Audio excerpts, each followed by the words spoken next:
আজ ছেলের বায়না, তাকে মিষ্টি বানিয়ে দিতে হবে, মিষ্টি বানিয়ে খাওয়াতেই হবে। কি করব, ছেলের বায়না বলে কথা, একটু তো বানাতেই হবে। তাই রান্নাবান্না তাড়াতাড়ি করতেছি, করে তার জন্য মিষ্টি বানাবো। আসসালামু আলাইকুম, সবাই কেমন আছেন? আশা করি সবাই ভালো আছেন।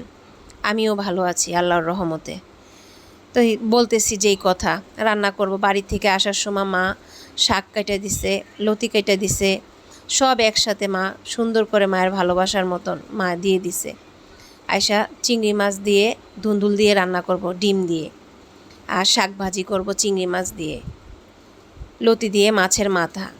রান্নাবান্না শেষ করলাম, সব শেষ করে সব গুছিয়ে গাছিয়ে ছেলের জন্য মিষ্টি তৈরি করতে গেলাম। কি খাবে সে? বায়না ধরল রসমালাই খাবে। আসার সময় মা আবার দুধও দিয়ে দিছে। আমাদের আবার গরুর ফার্ম আছে তো, সেজন্য মা সব সময় দুধ দিয়ে দেয়। দুধ নিয়ে আসলাম, আয়সা তার জন্য মিষ্টি বানাতে বসলাম। মিষ্টি বানাতে লাগবে 1 কাপ গুঁড়া দুধ, এক কাপ গুঁড়া দুধ, 2 কাপ চিনি, লিকুইড দুধ দিলাম, দিয়ে চিনি দিয়ে 2টা এলাচি ফাড়ি করে তার ভিতরের বিচিগুলো দিয়ে দিলাম, দিয়ে দুধ উতরাতে দিয়ে দিলাম। দেওয়ার পরে এখানে মিষ্টি বানাতে চলে আসলাম। 1 কাপ গুঁড়া দুধ দিলাম, বেকিং পাউডার 1 চামচ, সাথে 1 চামচ ঘি দিয়ে হাতে মাখিয়ে নিলাম।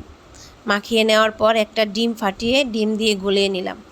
গুলিয়ে নেওয়ার পরে হাত ধুয়ে আস্তে আস্তে যেটুক শুকিয়ে যাবে, তারপরে হাত দিয়ে সুন্দর করে বানিয়ে ফেললাম। বানানোর পরে দুধ যখন উতরালো তখন বলগুলি দিয়ে দিলাম। দেওয়ার পরে 10 মিনিট ঢাকনা দিয়ে ধরে রাখলাম। 10 মিনিট, ঘড়ির টাইমে 10 মিনিট রাখবেন, তাহলে দেখবেন মাশাল্লাহ অনেক সফট হবে। আমি আমার মিষ্টির জন্য বলি না, আলহামদুলিল্লাহ আমার হাতের মিষ্টি, রসমালাই, কালোজাম সবাই যারা যারা খাইছে সবাই বলে আলহামদুলিল্লাহ অনেক ভালো হয়।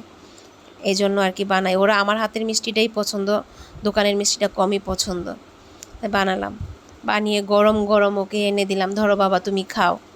সাথে আমার এই মিষ্টির উছিলায় তুমি যেন ভালো একটা রেজাল্ট করতে পারো, আমি আবার যেন মিষ্টি বানিয়ে সবাইকে খাওয়াতে পারি, আমি যেন সবার বাসায় বাসায় নিজের হাতের মিষ্টি পুছিয়ে দিতে পারি। দোয়া করবেন আমার ছেলেটার জন্য, পরীক্ষা চলতেছে। মিষ্টিটা এত সফট হয়েছে মাশাল্লাহ, কি বলবো। যারা খাইছে তারা বলতে পারবে যে আমার পাশের বাসার ভাবি, আমার ছেলে বলছে মা অনেক মজা হয়েছে অনেক। আজকের মতন এখানেই বিদায় নিলাম। যদি আমার ভিডিওটা ভাল লাগে তাহলে একটা লাইক দিয়ে দিবেন, একটা শেয়ার করে দিবেন। আসসালামু আলাইকুম, আল্লাহ হাফেজ।